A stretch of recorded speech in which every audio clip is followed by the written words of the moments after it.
we have done BCom, BBA, MBA. Even if we have not done these things, even we are science grad, we know what is dividend. We do investment stuffs, and till this time, we have got introduced doing our financial modeling or fundamental of finance and accounting.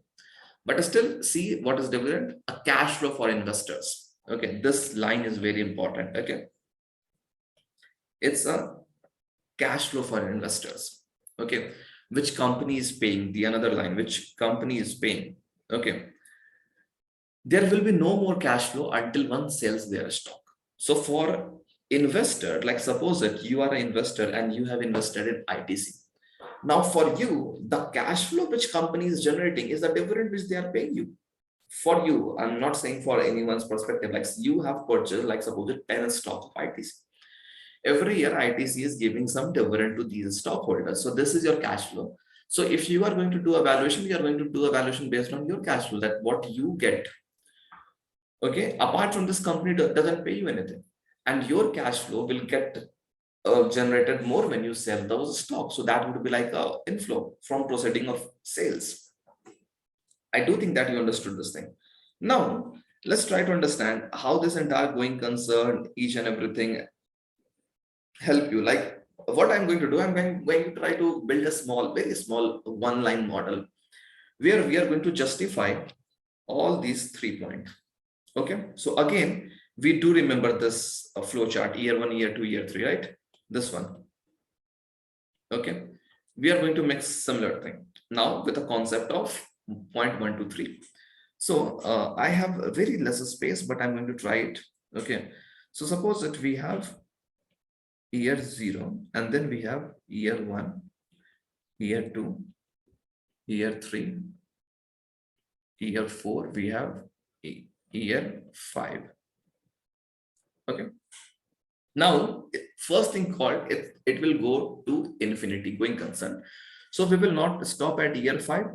We will project the cash flow till infinite, which is also called as terminal value. Okay, we have seen the terminal value here, right guys? I even introduce you a brief understanding of terminal value. That terminal value is a future cash flow till infinite. Okay, which is terminal value. So our going concern got taken care at this point. Okay, now the second is required rate of return. So anything can be required rate of return. So let's say our required rate of return. Okay, let me put it in box so nothing will get. Let me use different color for box as well. Okay, so this is our box for this exercise. Okay guys, so now let's assume that required rate of return is R. Okay, here I'm writing required rate of return B small r. Okay, B R.